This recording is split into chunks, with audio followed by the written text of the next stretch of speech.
చాలామందికి తెలిసిన విషయమే. ఏప్రిల్లో ఒక ఫూల్ అనే మాట మనము వాడుతూ ఉంటాం. ఏంటి ఆ మాట చెప్తారా? ఏప్రిల్ ఫూల్ అనే మాట వాడుతూ ఉంటాం. ఇప్పుడు ఏమో తగ్గిపోయిందేమో అనిపిస్తుంది, కానీ ఒకప్పుడైతే ఊరికనే అందరము ఏప్రిల్ ఫూల్ అని మనము ఇతరులను ఫూల్స్గా చేస్తూ ఉండేవాళ్ళం. సరే, దేవుని వాక్యంలో కూడా కొంతమంది ఫూల్స్ ఉన్నారు, కొంతమంది బుద్ధిహీనులని తెలుగులో రాయబడి ఉంది. బుద్ధి లేని వాళ్ళు, బుద్ధిహీనులు, బుద్ధి విహీనతతో ఉన్న వాళ్ళని వ్రాయబడి ఉంది. వాళ్ళ గురించి మనము చూద్దాం. దేవుని వాక్యంలో ఈ బుద్ధిహీనులు ఒక 5 మంది బుద్ధిహీనులు బైబిల్లో మనకు కనపడుతున్నారు. నాకున్న సమయంలో ఆ బుద్ధిహీనుల గురించి నేను మీకు చెప్పాలని ఆశపడుతూ ఉన్నాను. మీరు బైబిల్ గ్రంథం ఉన్నట్లయితే 53వ కీర్తన మొదటి వచనాన్ని ఒకసారి చూడండి. దేవుడు లేడని బుద్ధిహీనులు తమ హృదయములో అనుకొందురు. మళ్ళీ చెప్దామా? దేవుడు లేడని బుద్ధిహీనులు తమ హృదయములో అనుకొందురు. బయటకు కూడా కాదు. దేవుడు లేడని వారు మనస్సులో అనుకుంటారని బైబిల్లో ఉంది. ఇంకొక దగ్గర కూడా ఇదే వచనము ఉంది. 14వ అధ్యాయం మొదటి వచనంలో కూడా దేవుడు లేడని బుద్ధిహీనులు తమ హృదయంలో అనుకొందరని బైబిల్లో మనం చూస్తున్నాం. వాళ్ళ గుండెల్లో అనుకుంటారు దేవుడు లేడని. దేవుని వాక్యము మనకు సెలవిస్తూ ఉంది. బుద్ధిహీనులు దేవుడు లేడని అనుకుంటారు. జాన్ ఆర్ రైస్ అని ఒక దైవజనుడు అమెరికా దేశంలో ఉంటుండేవాడు. ఆయన ఒక బ్యాప్టిస్టు సంఘ కాపరిగా ఉన్నారు. ఆయన తన గ్రంథంలో ఈ బుద్ధిహీనుల గురించి రాశారు. చాలా దినాల కిందట ఈ బుద్ధి లేని వాళ్ళ గురించి నేను చదవడము జరిగింది. దేవునికి వందనాలు చెల్లించాను. బుద్ధిహీనులకు ఒక డెఫినేషన్ బైబిల్లో ఉంది. ప్రసంగి 10వ అధ్యాయంలో బుద్ధి లేని వాళ్ళు ఏమనుకుంటున్నారు? 3వ వచనం చూడండి. బుద్ధిహీనుడు తన ప్రవర్తన గురించి అధైర్యపడి తాను బుద్ధిహీనుడని అందరికీ తెలియచేయును అని బైబిల్లో చూస్తున్నాం. వాడు బుద్ధిహీనుడని అందరికీ చెప్పుకుంటాడట. నేను నాస్తికుడను, నేను బుద్ధిహీనుడను, దేవుడు లేడని నేను చెప్పేవాడిని అని. అవును, బైబిల్లో ఎందుకు 2 సార్లు ఉంది ఈ మాట? 53వ కీర్తన మొదటి వచనంలో ఉంది. అలాగనే 14వ అధ్యాయము మొదటి వచనంలో కూడా ఉంది. ఎందుకు దేవుడు లేడని బుద్ధిహీనుడు తన హృదయములు అనుకుంటారని 2 సార్లు ఎందుకు రాశాడు? ఎప్పుడైనా మీరు ఆలోచన చేశారా? ఒక ఆయన ఎవరో వచ్చి బైబిల్ పండితుడైనటువంటి ఆర్ఆర్కే మూర్తి గారిని అడిగాడట, అయ్యా ఈ మాట బైబిల్లో 2 సార్లు ఎందుకుందయ్యా అనంటే అప్పుడు ఆర్ఆర్కే మూర్తి గారు చెప్పారట, బుద్ధి లేనివాడు ఒకవేళ 53వ కీర్తనలో చదువుకోలేకపోతే 14వ కీర్తన చదువుకుంటాడు, 14వ కీర్తన చదువుకోకపోతే 53వ కీర్తన చదువుకుంటారు అని. నేను ఎప్పుడు ఒక విషయం చెప్తా ఉంటాను. ఒక నాస్తికుడికి డిఎల్ మూడీ గారి పాటలంటే చాలా ఇష్టం. వాళ్ళ 100 మంది క్వైర్ ఉంటారు, 50 మంది క్వైర్ ఉంటారు, ఒకే విధమైనటువంటి డ్రెస్ వేసుకుంటారు, చాలా అనగా వినసొంపుగా ఉంటుంది. మూడీ గారి క్వైర్ మెంబర్స్ చాలా చక్కగా పాడతారు, గంటల తరబడి వాళ్ళు పాటలు పాడతారు. ఒక నాస్తికుడు ఉండేవాడు. నాస్తికుడు అంటే దేవుడు లేడు అనే వాళ్ళని నాస్తికులు అని అంటాం. మరి దేవుడు ఉన్నాడు అనే వాళ్ళని ఏమంటాం మనము? ఆస్తికులు. అవును, ఆస్తికులు, నాస్తికులు. మనం ఆస్తికులమా నాస్తికులమా? ఆస్తికులు మనం. ఎందుకంటే దేవుడు ఉన్నాడు, ప్రతి దానికి దేవుడు ఉన్నాడు అని అంటాం. ఎవరైనా ఏమన్నా అన్నారనుకోండి, దేవుడు ఉన్నాడు, దేవుడు చూస్తున్నాడు, దేవుడు గమనిస్తున్నారు అని అంటూ ఉంటాం. సరే, ఆయనకు పాటలు అంటే చాలా ఇష్టం. పాటలు విని వెళ్ళిపోవాలి అనుకున్నాడు ఆ నాస్తికుడు. పాటలన్నీ విన్నాడు, చాలా ఆహ్లాదకరంగా పాటలన్నీ విన్నాడు. ఇక వెళ్ళిపోదాం అనుకున్నాడు. ఈలోగా ఆ డిఎల్ మూడీ గారు వచ్చి వేదిక మీద నిలబడ్డాడు. వేదిక మీద నిలబడి ఆయన వాక్యం చదువుతూ ఉన్నాడు. ఈ వాక్యం నేను వినకూడదు అనుకున్నాడు ఆ నాస్తికుడు. వినకుండా 2 చెవులలో వ్రేలు పెట్టుకున్నాడు. ఎందుకంటే బయటికి వెళ్దామంటే ఇటు ఒక డజన్ మెంబర్స్ ఉన్నారు, ఇటు ఒక డజన్ మెంబర్స్ ఉన్నారు. వాళ్ళందరినీ దాటుకొని ఆయన వెళ్ళలేక, దేవుని వాక్యాన్ని ఆయన వినలేక 2 చెవులలో ఈ వ్రేళ్ళు వేళ్ళు గట్టిగా పెట్టేసుకున్నాడు, శబ్దం ఏమీ రాకుండగా. ఎందుకంటే యేసును గురించి వినాలని ఆయనకి ఏమాత్రం కూడా ఇష్టం లేదు. కానీ ఆ నాస్తికునితో దేవుడు ఆ దినం మాట్లాడాలి అని అనుకున్నాడు. కాబట్టి దేవుడు ఏం చేశాడు, ఒక ఈగను పంపించాడు. ఆ ఈగ వచ్చి నాస్తికుని ముక్కు మీద వాలింది. ఇప్పుడు ఆ నాస్తికుడు వ్రేళ్ళు తీసి ఆ ఈగను ఇలా కొట్టి తరిమేయగలుగుతాడు, కానీ ఆయన తరమలేడు. ఎందుకంటే ఈ వ్రేళ్ళు తీసేస్తే బైబిల్ వచనాలు ఆయనకు వినపడతాయి. అందుకని గాలి ఊదాడు, అనే గాలి ఊదాడు, ఈగ వెళ్ళలేదు. నాలుగుతోటి అటు ఇటు అన్నాడు, ఈగ వెళ్ళలేదు. మళ్ళీ గట్టిగా ఆయన శబ్దం చేశాడు, ఇటు అటు తల ఊపాడు, ఈగ వెళ్ళింది, మళ్ళీ వస్తూ ఉంది. ఇప్పుడు తప్పనిసరిగా చెవుల్లో నుండి ఏం తీసేయాలండి, వ్రేళ్ళు తీసేయాలి.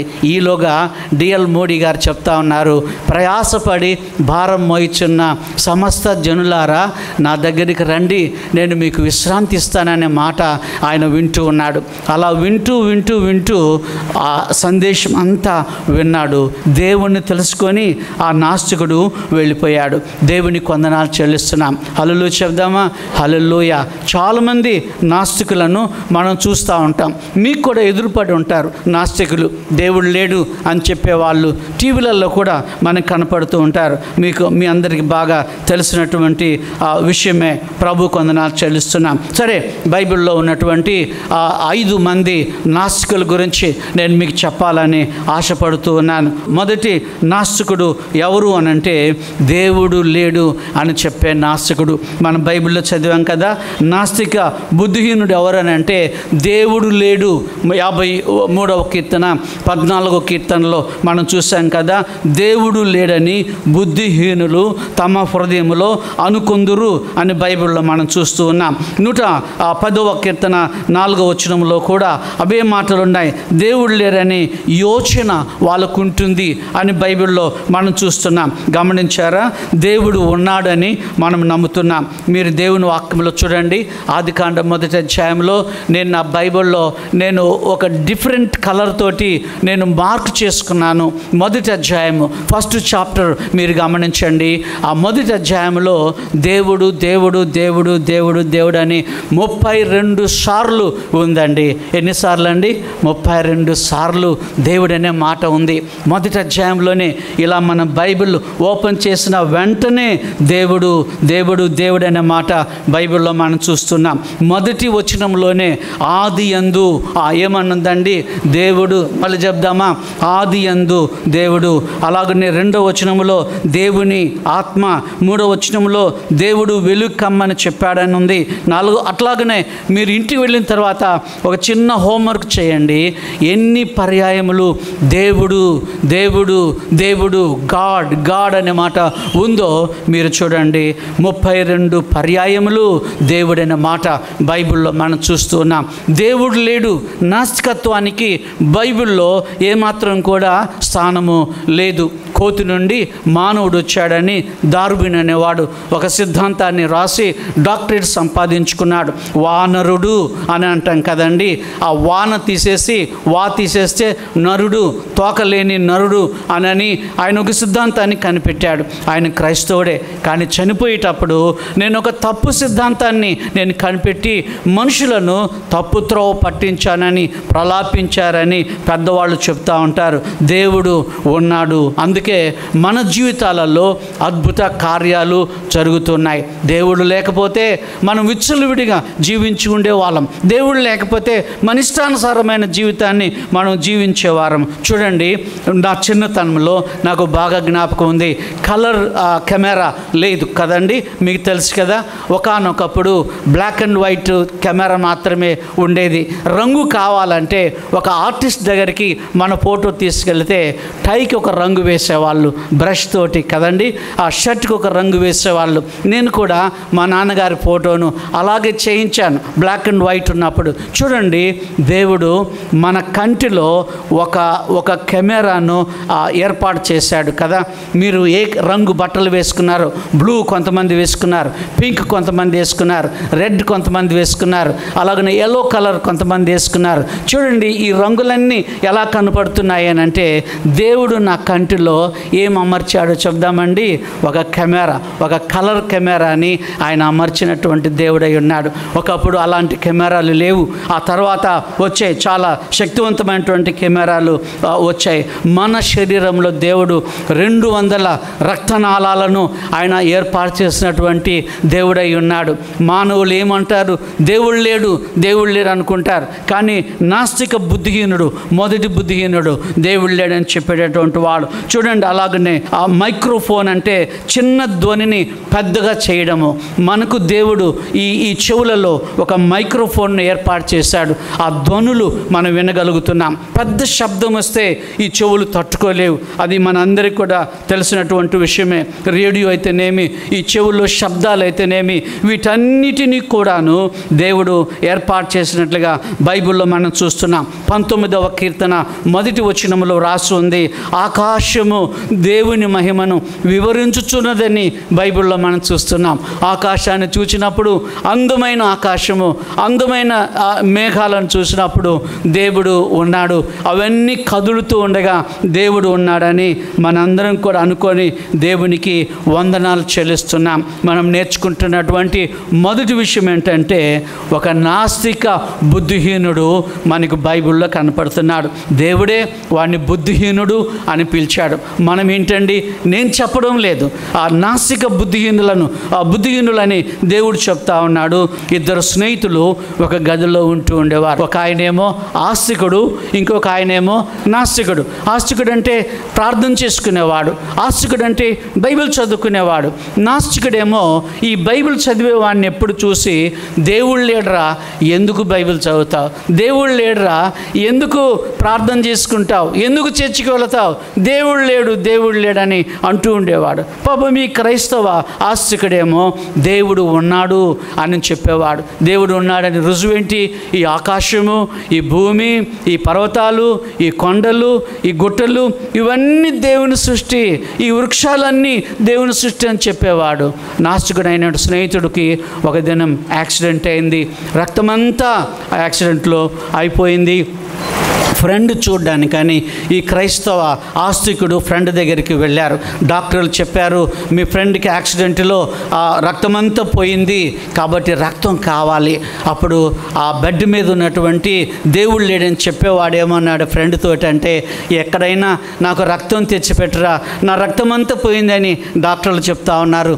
రక్తం ఎక్కించకపోతే నేను చచ్చిపోతాను అని అన్నారు. అప్పుడు ఆ క్రైస్తవ ఫ్రెండ్ అన్నాడట, సరే నేను జంతు ప్రదర్శనశాలకు వెళ్తాను, అక్కడ ఏదైనా రక్తం దొరుకుతుందేమో. అప్పుడు ఈ నాస్తికుడు అన్నాడట, జంతు ప్రదర్శనశాలకు ఎందుకురా అంటే, నువ్వు నమ్ముతున్నావు కదా మానవుడు జంతు నుండి వచ్చావని, మానవుడు కోతి నుండి వచ్చారని నువ్వు నమ్ముతున్నావు కదా, కోతి రక్తమో కుక్క రక్తమో తీసుకొస్తా నీకు ఎక్కిస్తానంటే ఎందుకయ్యా అలా మాట్లాడతావు అని అన్నారట. చూడండి, కొన్నిసార్లు మనం కూడా కోతి నుండి మనుషులు వచ్చారంట, అంత మాత్రాన కోతి రక్తం పెట్టుకుంటామా? కుక్క రక్తం తెచ్చుకుంటామా? లేకపోతే ఇంకొక రక్తాన్ని మనం తెచ్చుకుంటామా? ఎంత మాత్రం కూడా తెచ్చుకోలేం. మానవుని రక్తమే అవసరంగా ఉంది. ప్రియమైన దేవుని బిడ్డలారా, దేవుడు లేడు అని చెప్పేవాళ్ళని మనం చూస్తాం, బల్లగుద్ది చెప్పేవాళ్ళని మనం చూస్తాం. చాలామంది సినిమా నటులైనా సరే, ఆ పేరు ప్రఖ్యాతులు ఉన్న వాళ్ళైనా సరే, దేవాలయాలకు వారు వెళ్ళరు, అలాగని దేవుణ్ణి వారు మొక్కరు, వారు దేవునికి ప్రార్థన చేయరు. గమనించారా? ఎవరో పెద్ద నాస్తిక సభ ఒకటి జరిగిందట, చాలా పెద్ద నాస్తిక సభ. చాలా ప్రాంతాల నుండి నాస్తికులందరూ కుప్పలు తప్పలుగా వచ్చేశారు. అక్కడ గొప్ప గొప్ప నాస్తికులు వాక్యం చెప్పారు, అనగా ప్రసంగాలు చేశారు. ఒక నాస్తికుని దగ్గరికి ఎవరో విలేకరు వచ్చి ఇలా మైక్ పెట్టి, అయ్యా ఈ నాస్తికుల సభ బాగా జరిగింది, దాని గురించి మీరు ఏమన్నా చెప్తారంటే, ఆ నాస్తికుడు అన్నాడట మైక్ ముందు పెట్టుకొని, దేవుడి దయ వల్ల నాస్తిక సభలు చాలా బాగా జరిగాయి అని అన్నారట. చూసారా, నాస్తికుడు కూడాను ఎవరి దయ అంటున్నారండి? దేవుని దయ అంటున్నాడు. నీవు నేను కూడా దేవుడు ఉన్నాడని నమ్ముతూ ఉన్నాం. హల్లెలూయా చెప్దామండి. హల్లెలూయా. ప్రభుకి వందనాలు చెల్లిస్తున్నాం. మొదటి నాస్తికుడు బుద్ధి లేనటువంటి నాస్తికుడు, నాస్తిక బుద్ధిహీనుడు. మొదటి విషయం. రెండో విషయాన్ని మనం చూద్దాం. లూకా సువార్త 24వ అధ్యాయంలో రెండవ బుద్ధిహీనుడు మనకు కనపడుతున్నాడు. ఎవడు ఈ రెండవ బుద్ధిహీనుడు. మొదటి బుద్ధిహీనుడేమో నాస్తిక బుద్ధిహీనుడు. రెండవ బుద్ధిహీనుడు 24వ అధ్యాయంలో మనకు కనపడుతున్నాడు. 25వ వచనాన్ని చూడండి. అందుకాయన అవివేకులారా, ప్రవక్తలు చెప్పిన మాటలన్నిటినీ నమ్మని మందమతులారా అంటున్నాడు. అక్కడికి ఆపేద్దాం. మందమతులారా, ప్రవక్తలు చెప్పిన మాటలు నమ్మని మందమతులారా, అవివేకులారా అని అంటున్నారు. అంటే అవివేకులు దేవుని ప్రభు దగ్గర ఉన్నటువంటి వాళ్ళు ప్రవక్తల మాటలు చదివారు. వారికి దేవుని వాక్యము బాగా తెలుసు, దేవుడు కూడా వారికి బాగా తెలుసు. కానీ దేవుని వాక్యాన్ని వాళ్ళు నమ్మడం లేదు. యెషయా ఏం చెప్పాడు అది వాళ్ళు నమ్మడం లేదు. మీకా ఏం చెప్పాడు అది వాళ్ళు నమ్మడం లేదు. మీకా యేసు జన్మ గురించి మాట్లాడాడు, అది వాళ్ళు నమ్మడం లేదు. 22వ కీర్తనలో దావీదు యేసు ప్రభు చేతిలో మేకుల గురించి మాట్లాడాడు, అది వాళ్ళు నమ్మడం లేదు. జకర్యా ప్రవక్త 9వ అధ్యాయం 9వ వచనంలో ఆయన గాడిద మీద గాడిద పిల్లని ఎక్కి వెళ్తారని వ్రాయబడి ఉంది, అది వాళ్ళు నమ్మడం లేదు. స్టార్ వార్స్ గురించి న్యాయాధిపతుల గ్రంథం 5వ అధ్యాయం 20వ వచనంలో వ్రాయబడి ఉంది, అది వాళ్ళు నమ్మడం లేదు. గమనించారా? 147వ కీర్తనలో నక్షత్రములకు దేవుడు పేర్లు పెట్టాడు. ఎన్ని నక్షత్రాలు ఉన్నాయో ఆ పేర్లు దేవుని దగ్గర, యెహోవా దగ్గర ఉన్నాయని వాళ్ళకి తెలుసు, బైబిల్లో ఉంది. కానీ వారు నమ్మడం లేదు. వీళ్ళను ఏమని చెప్పుకుంటున్నామంటే ఆధునిక బుద్ధిహీనులు. దేవుడు ఉన్నారని నమ్ముతారు, కానీ దేవుని వాక్యాన్ని వాళ్ళు నమ్మరు, బైబిల్ గ్రంథాన్ని వాళ్ళు నమ్మరు. చాలామంది దేవుడు దేవుడు దేవుడు అంటారు, కానీ బైబిల్ దగ్గరకు వచ్చేసరికి ఈ బైబిల్ వాక్యాన్ని నమ్మనటువంటి బుద్ధిహీనులు మనకు కనిపిస్తూ ఉన్నారు. మనం కూడా దేవుడు ఉన్నాడని నమ్ముతున్నాం, కానీ ఆయన ఇచ్చినటువంటి వాక్యాన్ని మనం చదవడం లేదు. ఆయన ఇచ్చినటువంటి వాక్యాన్ని మనం మననం చేసుకోవడం లేదు. ఆయన ఇచ్చినటువంటి వాక్యాన్ని మనం ధ్యానం చేయడం లేదు. ఆయన ఇచ్చినటువంటి గ్రంథాన్ని మనం అధ్యయనము చేయడము లేదు. సైన్స్ను పట్టుకొని దేవుని వాక్యం లేదని మాట్లాడుతున్నాం. ఇదేదో నల్ల పుస్తకమని, ఇదేదో బూతు పుస్తకమని ఇలాగున సైతానుడు వారి కళ్ళు కప్పివేశాడు. ఆ కొరింథీయులకు రాసిన పత్రిక 4:4లో ఉంది కదా, ఈ యుగ సంబంధమైన ఆ దేవుడు వారి మనోనేత్రములకు గుడ్డితనం కలుగజేశారని, అంధత్వం కలుగజేశారు. బైబిల్ చదివితే ఏమొస్తుంది, దేవుని వాక్యం పఠిస్తే ఏమొస్తుంది అని అనుకునే వాళ్ళని మనం గమనిస్తున్నాం. ఇద్దరు బుద్ధి లేని వాళ్ళని మనం గమనిస్తున్నాం. లోకములో ఉన్న 5 మంది బుద్ధిహీనుల్లో ఒకటి నాస్తిక బుద్ధిహీనుడు, రెండవది ఆధునిక బుద్ధిహీనుడు, మోడర్న్ బుద్ధిహీనుడు అని చెప్తాం. వారు దేవుడు ఉన్నారని నమ్ముతాం, కానీ దేవుని వాక్యము సత్యమని, దేవుని వాక్యము ప్రవక్తలు రాశారని, దేవుని వాక్యము దేవుని దగ్గర నుండి మానవులకు ఇవ్వబడిందని వాళ్ళు ఏమాత్రం కూడా నమ్మడము లేదు. 3వ బుద్ధిహీనుడి గురించి మనం చూద్దాం. ఎవరి 3వ బుద్ధిహీనుడు అంటే తరచూ పాపము చేసే క్రైస్తవులు. తరచూ పాపం చేసే క్రైస్తవులు. దేవుని వాక్యం ఎన్నిసార్లు పాపం చేయొద్దని చెప్పినా మళ్ళీ పాపం చేయడం. సిగరెట్లు మానమని చెప్పినా బయటికి వెళ్ళి సిగరెట్లు తాగడం. త్రాగుడు మానివేయమని దేవుడు చెప్పినా బయటికి వెళ్ళి త్రాగుబోతనం చేయడం. ఇలాగున్న నరహత్య, ఇలాగున్న దొంగతనం, లంచము బైబిల్లో వ్రాయబడి ఉంది. లంచం తీసుకోవద్దని దేవుని వాక్యం మనకు సెలవిస్తుంది. జూదం ఆడొద్దని బైబిల్ సెలవిస్తూ ఉంది. వ్యభిచరించవద్దు, నరహత్య చేయొద్దని బైబిల్ గ్రంథంలో చూస్తున్నాం. ఈ దినాల్లో యవనస్తులు ఏమంటున్నారంటే ఇవన్నీ యవన కాలం ఉండగానే మనం అనుభవించాలి. నాకు ఒక విఠలవాడిలో ఒక ఫ్రెండ్ ఉండేవాడు. నేను హైదరాబాద్ వచ్చిన కొత్తల్లో నాకు ఆయన పరిచయం అయ్యాడు. మంచి గిటారిస్ట్ ఆయన. మీరు ఇదోనా ఈ టీవీలో కానీ ఏ టీవీలో అయినా సరే వాయిద్యం వాయించే వాళ్ళని ఎవరిని చూసినా సరే ఫ్రెండ్సే వాళ్ళందరూ కూడా. నాకు తెలుసు. నేను ఎన్నో పార్లు చెప్పాను, అరే నువ్వు నా స్నేహితుడివి, రక్షణ పొందాలి, మారు మనసు పొందాలి, యేసుప్రభులు వారిని హృదయంలో చేర్చుకోవాలి. ఎప్పుడు ఏమనేవాడంటే చేయవలసిన పాపాలన్నీ చేసి తర్వాత దేవుని నమ్ముకుంటానని ఎప్పుడు మాట్లాడినా ఇదే మాట అంటుండేవాడు. కానీ ఒక దినం చనిపోయాడు. ఒక దినం చనిపోయినప్పుడు నేను కూడా సమాధుల తోటకు వెళ్ళాను. సమాధుల తోటకు వెళ్ళినప్పుడు అక్కడ వేరే వేరే చాలామంది దేవుని సేవకులు ఉన్నారు. వాళ్ళందరూ అన్నారు, మా సంఘ సభ్యుడు కాదు కదా, మీ సంఘ సభ్యుడు బ్యాప్టిస్ట్ వాడు గనక మీరు చేయండి అని అన్నారు.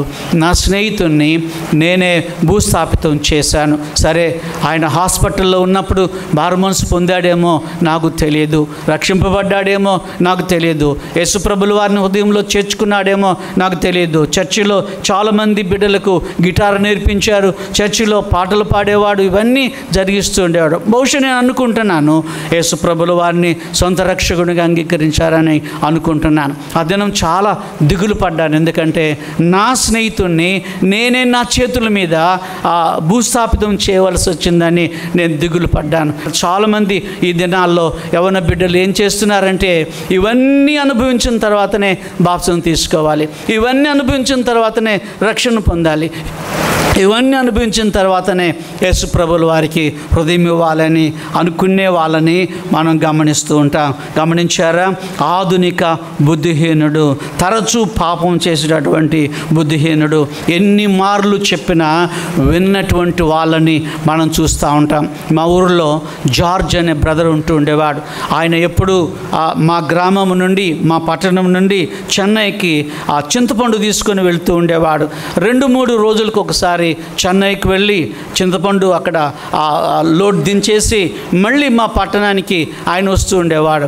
ఒకసారి చింతపండు తీసుకొని వెళ్ళిపోయాడు, కానీ బాగా తాగుతుండేవాడు. ఆయన భార్య పిల్లలు రక్షింపబడిన వాళ్ళు.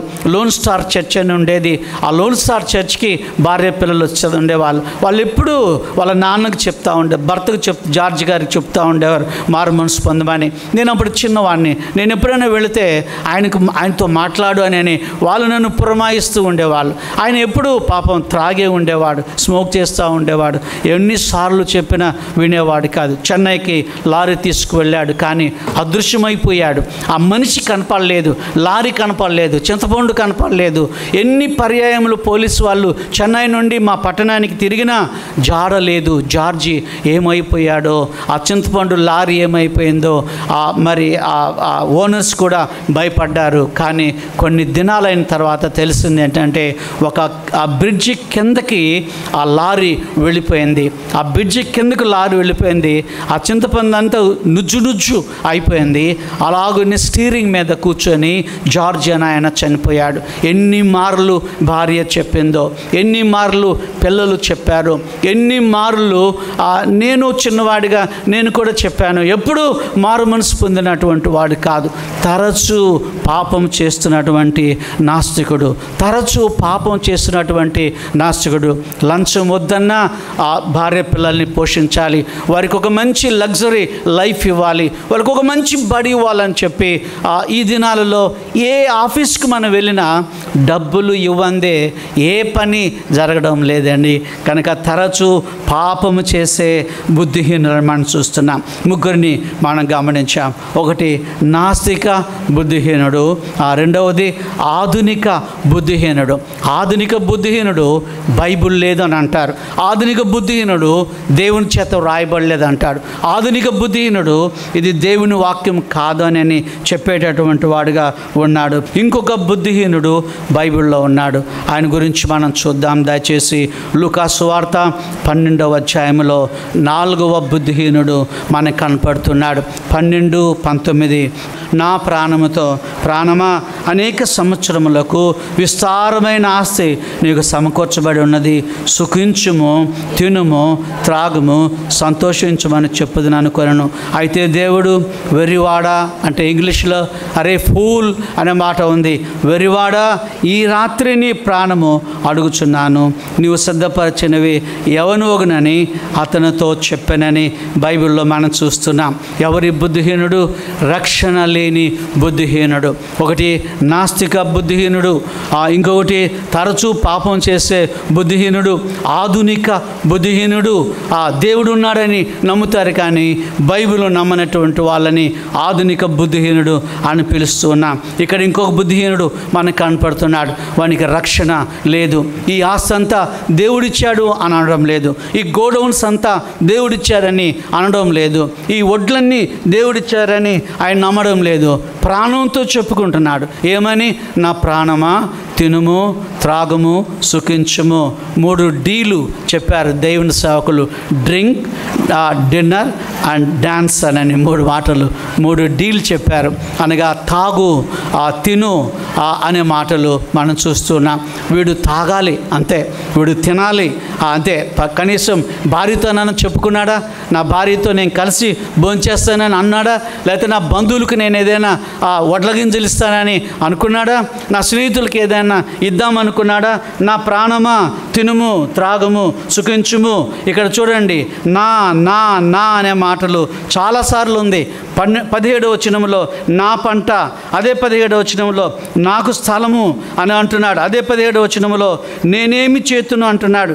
ఇంకా అదే 17వ వచనంలో నేను ఇలాగు చేతును అంటున్నాడు. 18వ వచనంలో నా కొట్లు అంటున్నాడు. ఇంకేమంటున్నాడు? అందులో నా ధాన్యము, నా ఆస్తి, నా ప్రాణముతో, ప్రాణమా తిను, అన్నీ నా నా నా నా. గమనించారా? ఆయి అనే మాట వాడుకుంటున్నారు. కానీ చాలా పర్యాయాలు మనం కూడా నా అనే మాట. ఒక ఆయన దగ్గర నేను ఒకసారి వెళ్ళాను. ఆయన ఒక చర్చిలో లీడర్గా ఉన్నాడు. ఆయన ఏమంటాడంటే, ఇక్కడ ఒక పెద్ద వాచ్ ఉందా శామ్, నేను పెట్టించాను. ఈ రూప్ ఉందా, నేను వేయించాను. ఈ గోడలు ఉన్నాయా, నేను నే అనొద్దు మనం. ఎందుకంటే మనము అనే మాటే మనం ఉపయోగించాలి. ఒక ఆమె టైప్ కొట్టామె నాకు తెలుసు. ఆమె దగ్గర A to Z వరకు ఆ మిషన్లో ఇంగ్లీష్ మాటలు ఉన్నాయి. ఆమె ఒకసారి చెప్తుంది, అయ్యగారు A నుండి Z వరకు ఇక్కడ లెటర్స్ ఉన్నాయి, వీటిల్లో ఎక్కువ అరిగిపోయే లెటర్ ఏదని అంటే ఐ అనే మాట. ఏం అరిగిపోద్దండి? ఐ టక్ టక్ టక్ టక్ అని కొట్టేవాళ్ళు కదా, ఇప్పుడు అంత అంతరించిపోయాయి, ఇవి లేవు. ఐ అనే మాట ఎక్కువ అరిగిపోతుంది అని అన్నారు. చూడండి, నిజమే. మనం కూడా నేను నేను నేను నేను నేను అని వాడి మన నాలుగు అరిగిపోతూ ఉంటుంది అన్నమాట. కానీ దేవుని పిల్లమైన మనం, దేవుడు నాతోని ఈ కార్యం జరిగించుకున్నాడు, దేవుడు ఈ కార్యంని నా ద్వారా జరిగించారంటే అది మంచి ఆశీర్వాదము. ప్రియమైన దేవుని బిడ్డలారా, అందుకే ఒక ఆయన అన్నాడు, మనకి ఎప్పుడు కూడా ఐ స్పెషలిస్టులు అంటాం మనం. ఏ స్పెషలిస్టులు అండి? ఐ అనే మాట దాన్ని వంచాలని అన్నాడు. వంచితే ఏమవుతుందండి? ఇదే లెటర్, ఇది సి చెప్దాం. ఏ లెటర్ ఇది? సి. ఐని ఉంచితే ఏమవుతుంది? సి అవుతుంది. సి అంటే క్రైస్ట్ అనే మాట దేంతో ఆరంభం అవుతుంది? సితో ఆరంభం అవుతుంది కదండి. ఈ ఐని ఉంచి ఏం చేద్దామంటే సిగా చేద్దాం, అప్పుడు క్రైస్ట్ అనే మాట వస్తుంది. దేవుడు నా ద్వారా జరిగించాడు, దేవుడు నాకు మంచితనం ఇచ్చాడు, మంచి కుమార్తెను దేవుడు ఇచ్చాడు అని చెప్పాలి. కానీ మంచి కుమార్తె అని చెప్తే దానికి ప్రయోజనం ఏముంటుంది? మంచి అల్లుడు అంటే దానికి ప్రయోజనం ఏముంటుంది? దేవుడు నాకు ఈ కార్యం చేశాడు అని చెప్పడము అది ఆశీర్వాదకరమైన సంగతిగా ఉంది. కానీ ఇక్కడ మనం చూస్తూ ఉన్నాం, నా ప్రాణమా తినుము, త్రాగుము, సుఖించుము. చూడండి, దావీదుకి వీడికి ఎంత వ్యత్యాసమో చూడండి. 103వ కీర్తనలో దావీదు ఏమన్నాడు? నా ప్రాణమా యెహోవాను సన్నుతించుము, నా అంతరంగమునున్న సమస్తమా ఆయన పరిశుద్ధ నామము. అంటే అంతరంగంలో ఏమున్నాయి? అంతరంగంలో గుండె ఉంది, అంతరంగంలో చాలా అవయవాలు ఉన్నాయి, ఎముకలు ఉన్నాయి, నరాలు ఉన్నాయి, రక్తం ఉంది, చాలా అంతరంగంలో చాలా ఊపిరితిత్తులు ఉన్నాయి. ఈ ఊపిరితిత్తులారా ఆయనను స్తుతించండి, నరముల్లారా ఆయనను స్తుతించండి, ఎముకల్లారా ఆయన స్తుతించండి. చూడండి, దావీదుకి వీనికి ఎంత వ్యత్యాసమో మనం బైబిల్ గ్రంథంలో చూస్తూ ఉన్నాం. వీడు అంటున్నాడు, ఈ పాపి అంటున్నాడు, రక్షణ లేనటువంటి వ్యక్తి అంటున్నాడు, నా ప్రాణమా తినుము, త్రాగుము, సుఖించుము. రిచ్ ఫూల్ అని అన్నారు, ఈయనని గొప్ప వెర్రోడు అని అన్నారు, గొప్ప పిచ్చోడు అని అన్నారు. నీవు నేను కూడా రక్షణ నిర్లక్ష్యం చేసే బుద్ధిహీనుడిగా ఉండొద్దని దేవుడు చెప్తున్నాడు. మనం కూడా చాలాసార్లు అరే నీకేమన్నా బుద్ధి ఉందా అని మాట్లాడతాం కదా. దేవుడు కూడా కొంతమందిని బుద్ధి లేని వాళ్ళని మనకి చూపిస్తున్నారు. సరే, ఇంకో మాట చెప్పి నేను ముగిస్తాను. ఇది మంచి బుద్ధి లేని వాళ్ళు, మంచి వెర్రి వాళ్ళని దేవుని వాక్యంలో మనం చూస్తున్నాం. మంచి వెర్రోళ్ళు ఉన్నారు, చెడ్డ వెర్రి వాళ్ళు కూడా ఉన్నారు. మీరు బైబిల్ గ్రంథంలో చూస్తే ఫేస్తు అనే వాడి దగ్గర సౌలు నిలబడి ఉన్నారు, పౌలు అని ఆయన నిలబడి ఉన్నారు. పౌలు మాట్లాడుతూ ఉన్నాడు. దేవుని వాక్యము ఫేస్తు అనే అధికారం ముందు కోర్టులో ఆయన మాట్లాడుతున్నాడు. బైబిల్ గురించి మాట్లాడుతున్నాడు, ప్రవక్తల పుస్తకాల గురించి మాట్లాడుతున్నాడు. అపోస్తుల కార్యముల గ్రంథంలో ఫేస్తు సౌలా, నీవు వెర్రివాడవు, అతి విద్య వలన నీకు వెర్రి పట్టినదని గొప్ప శబ్దంతో చెప్పినని బైబిల్లో మనం చూస్తున్నాం. ఫేస్తు అనేవాడు ఏమంటున్నాడు? సౌలా, నీవు వెర్రివాడవి, నువ్వు ఫూల్ అని అంటున్నాడు, నీవు పిచ్చోడు అంటున్నారు. అధిక విద్య వలన. చూడండి, పౌలు గారు మంచి పాండిత్యం కలిగినటువంటి వాడు, మంచి స్కాలర్ ఆయన. అనగా ఆయన గమలియేలు పాదాల దగ్గర నేర్చుకున్నాడు. గమలియేలు అంటే చాలా పెద్ద స్కాలర్ ఆయన.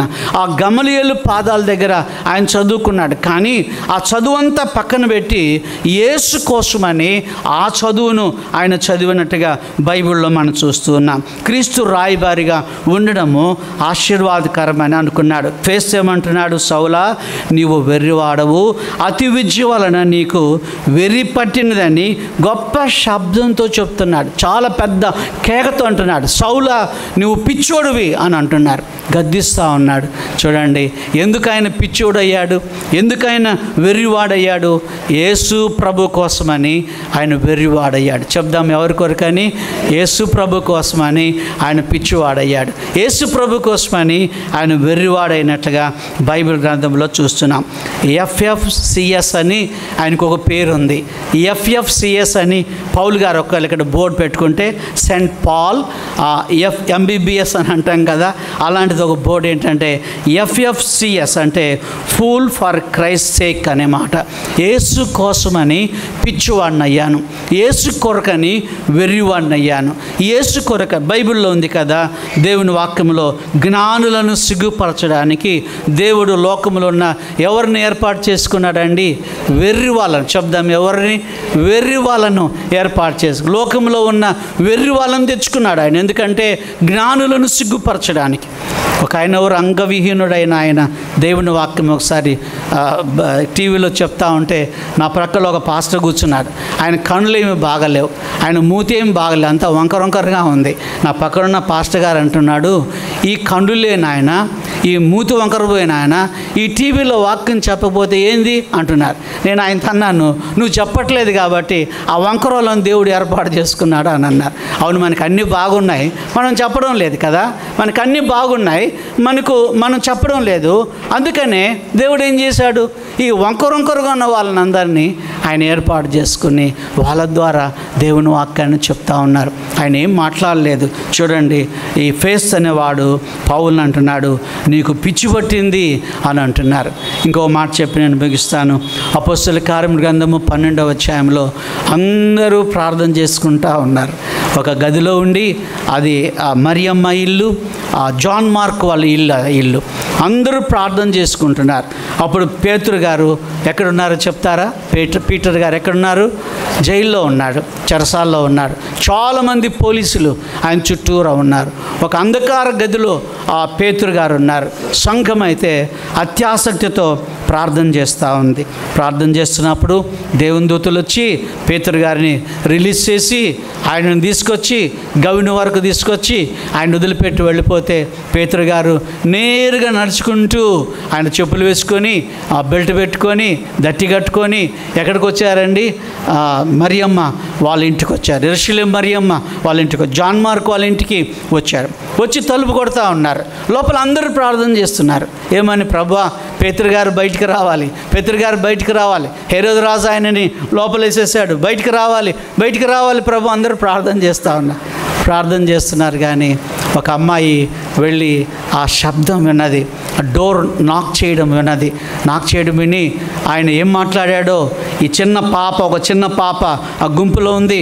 ఆమె తలుపు తీయకుండా పరిగెత్తుకుంటూ లోపలికి వెళ్ళిపోయి పేతురు వచ్చాడు అని అంటే వాళ్ళు ఏమన్నారు? అమ్మాయిని పిచ్చిదాని అని అన్నారు.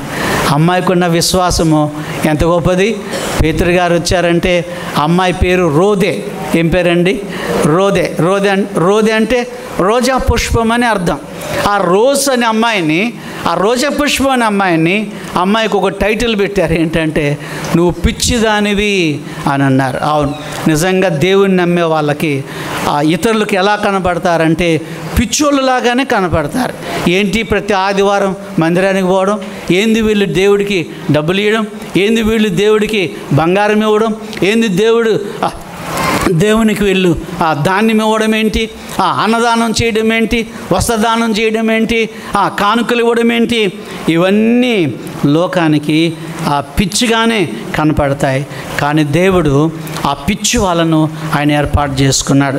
దేవుడి వందనాలు చెల్లిస్తున్నాం. క్రీస్తు కొరకు బుద్ధిహీనుడు అయ్యాడు అపోస్తలుడైన పౌలు. క్రీస్తు కొరకని బుద్ధిహీనురాలైంది రోదే అనే చిన్న బిడ్డ.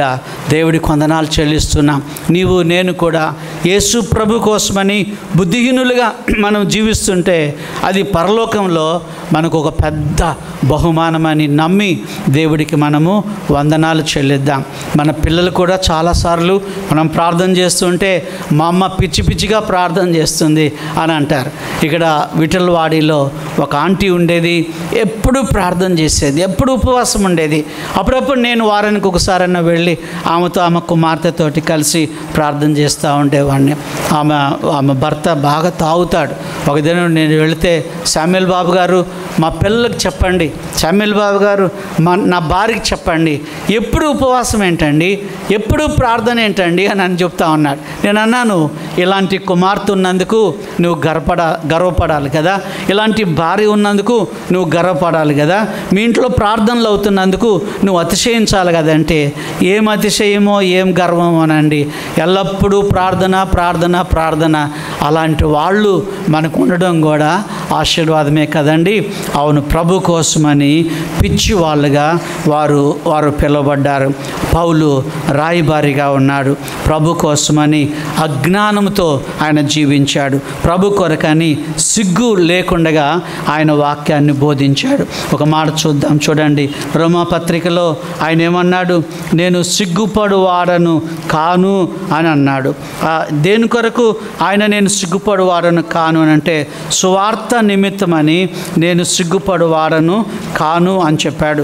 ఎందుకు అని అంటే, మొదటి అధ్యాయం 14వ వచనాన్ని చూడండి. గ్రీసు దేశస్థులు కాని వారికిని జ్ఞానులకును మూఢులకును నేను రుణస్థుడను కాగా, నా వలనైనంత మటుకు రోమాలోని మీకును సువార్త ప్రకటించుటకు సిద్ధముగా ఉన్నాను. సువార్తను గూర్చి నేను సిగ్గుపడువాడను కాను అంటున్నాడు. సువార్త విషయమై ఆయనకి ఏమాత్రం కూడా సిగ్గు లేదు. చాలామంది మనల్ని అడుగుతారు. ఒక ఆయన అయితే ఏసే దేవుడు అని ఇలా బోర్డు పట్టుకొని రోడ్డు మీద వెళ్తూ ఉన్నారు. కొంతమంది బీజేపీ వాళ్ళు ఇలా చేయకపోతే ఏంటండి, ఒక ఆయన షర్ట్ మీద అన్ని వాక్యాలు, దేవుడు లోకం ఎంతో ప్రేమించాడు, వెనక కూడా వచనాలు రాసుకున్నాడు, ఇక్కడ ఆయనకు ఒక బుట్ట ఉంది సైకిల్కి, ఆ బుట్ట మీద కూడా వాక్యాలు ఉన్నాయి. కొంతమంది ఏమంటారంటే ఏంటి పిచ్చితనం అని అంటారు. కానీ అది పిచ్చితనం కాదు. దేవుడు అన్నాడు, వెళ్ళి వాక్యం చెప్పండి, మీరు దెబ్బలు తిన్నా పర్వాలేదు.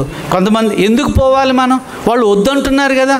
అవును, వద్దంటే కూడా మనం చేసేది మనం చేయాలి కదా, దేవుని ఆజ్ఞ అది. ఇక్కడ చూడండి, గ్రీసు దేశస్థులు కానిటువంటి వారికి, జ్ఞానులకు మూఢులకు నేను రుణస్థుడను, నేను అప్పున్నాను అని అంటున్నాడు. మనం ఎంత అప్పున్నామో మీరు గమనించారా? మన ఇంటి పక్కలో క్రైస్తవులు ఉన్నారు, ఎప్పుడూ వాళ్ళకి యేసు ప్రభు గురించి మనం చెప్పలేదని అంటే మనం అప్పున్నాం దేవునికి. రేపు చచ్చిపోతే ఆ పక్క వాళ్ళ గురించి దేవుడు మనల్ని అడుగుతాడు. మన ఇంటి పైన ఉన్న వాళ్ళ గురించి దేవుడు అడుగుతారు. వారు ఇంకా మారు మనసు పొందలేదు. మూర్తి గారు ఒకసారి రిక్షాలో వెళుతూ ఉంటే వాళ్ళ ఇంటి పక్కలోనే ఎవరో ఒక ఆయన చచ్చిపోతే వాళ్ళ హిందువులు ఆ ఇంటి ముందు కట్టెలు అవన్నీ వేసి కొంచెం పొగ వస్తూ ఉంది. ఆ కట్టెల్లో నుండి ఏదో నిప్పు పెట్టి ఉంది. అప్పుడు ఎవరు అంటే దాని అర్థం ఏంటంటే ఎవరో చనిపోయారు ఇంటి పక్క వాళ్ళు. ఈయన రిక్షాలో వస్తూ ఏడుస్తున్నాడట. రిక్షా ఆయన అడిగాడట, అయ్యా ఆ చచ్చిపోయిన ఆయన మీ చుట్టమా, ఎందుకు ఏడుస్తున్నావు అంటే, మా చుట్టమేం కాదురా అన్నాడట. ఎందుకంటే మా ఇంటి ప్రక్కలో చాలా ఏండ్ల నుండి ఉన్నాడు, ఆయనకి ఎప్పుడు నేను యేసు గురించి చెప్పలేదు, అందుకని దేవుడు నన్ను లెక్క అడుగుతాడని ఏడుస్తున్నాను అన్నాడట. మనం కూడాను ఒకానొక దినము ఏడవవలసి ఉంటుంది.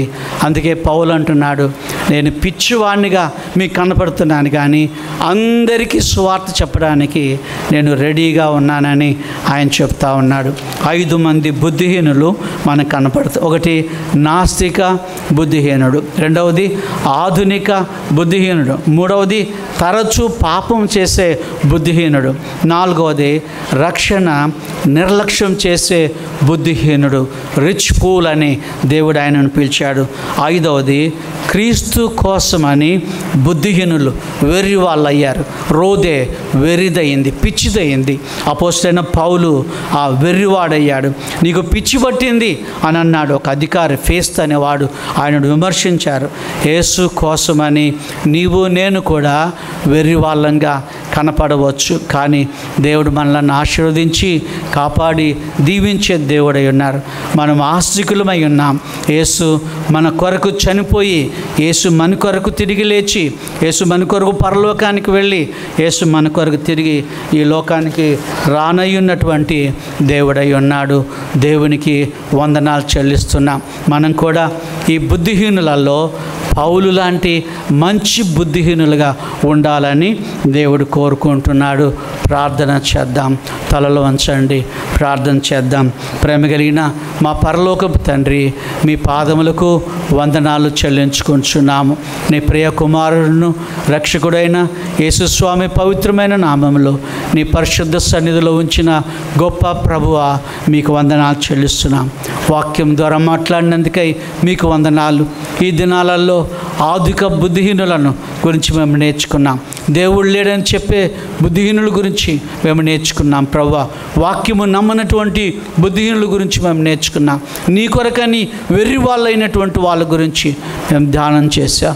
మీకు వందనాలు చెల్లిస్తున్నాం. ప్రభువా, అపోస్తలుడైన పౌలు అలాగనే రోదే నీ కోసమని పిచ్చివాళ్ళుగా పిలువబడ్డారు, పిచ్చివాళ్ళని పిలువబడ్డారు. ప్రభువా, అలాంటి టైటిల్స్ మాకుంటే అది మాకు ఆశీర్వాదకరమే. నీకే స్తోత్రములు, వందనాలు చెల్లిస్తూ యేసు నామం బట్టి అడుగుచున్నాము తండ్రి.